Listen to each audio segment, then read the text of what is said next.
So, ayan nga guys. Good morning. Good morning kasi morning pa eh. Morning pa ngayon. Ginagawa ko pang video na to. So, ngayon guys, meron na naman tayong panibagong nalaman. So, isi-share ko lang naman sa inyo guys. Ayun. Pasensya na sa mga pumapasok na notification. Hindi ko yan sinasadya. So, ang pag-aaralan natin ngayon guys, kung paano maglagay ng mid-roll. Magkaroon tayo ng mga mid-roll sa ating live or mga videos natin. So, ayan, una natin puntahan guys ay ang Chrome. Dito tayo sa Chrome. Pumunta tayo sa Chrome and then punta tayo sa YouTube Studio. So, ito kasi nakasave na yung YouTube Studio ko. Sa mga hindi pa nakasave, search nyo lang guys. www.youtube.studio sa Chrome.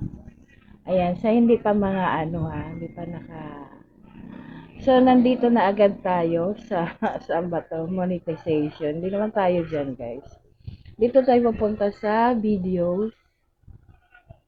Sa content. Sa content tayo, content. Ayan, channel content. And then, punta tayo sa mga live natin. Punta tayo sa live. So, andito na tayo sa live, guys. Ito yung mga upcoming ko na live. Ayan. So, ayan. Naka-on na pala. Naka-on na ang aking live. Ayan.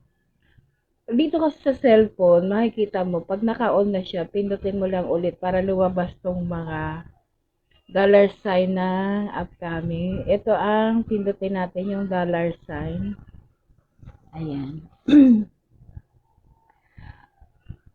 Ayan, nandito na tayo sa dollar sign. Pag hindi pa naka-on yan, guys. So, ito try ulit natin. Kunyari, di ba? I-on natin yan. Tapos, saka lang lalabas yan. Kasi pag naka-off yan, guys. Ganyan, no? Pag naka-off yan, yung dollar sign na yan, hindi mo pa nakikita yung mga box dito. Pag naka-on na yan, saka yan lalabas yung mga box dyan sa baba. Yan ang importante, yung paglabas ng box dyan sa baba. So, pipindutin mo yan. And, pagkapindot mo, dito tayo sa schedule. Ang ipindot mo yung schedule. Tapos, punta tayo sa kabilang box. Dito naman, maghahanap, pipili ka lang dyan. Pipili ka dyan kung alin ang gusto mo every 30 minutes, 24 minutes, 18 minutes, or 12 minutes, or 6 minutes na magmi-midroll yung mo.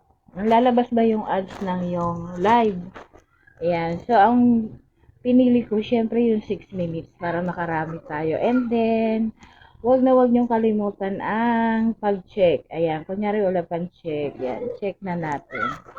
And then, pagkatapos niya, pupunta tayo dito. Ito kasi naka-on na kasi to kaya isi-save mo yan. Isi-save mo yan dito. Lalabas yan dyan, naka-save. Yan kasi dati nang naka-save yan. So, pagkatapos, naka-save na yan, okay na yan, guys. Pagka-save yan, okay na yan. Balik na lang kayo rito ulit sa dito. Okay na yan. Pagdating naman sa mga videos, kahit hindi mo na siya ganyanin, kahit hindi na siya lagyan ng gano'n. Kasi, na talaga, may mid-roll na talaga siya. Naka-ready na siya kahit di mo lagyan ng gano'n. Basta, naka-open lang yung, niya, dollar sign. Okay na yan. Alright, that's all guys.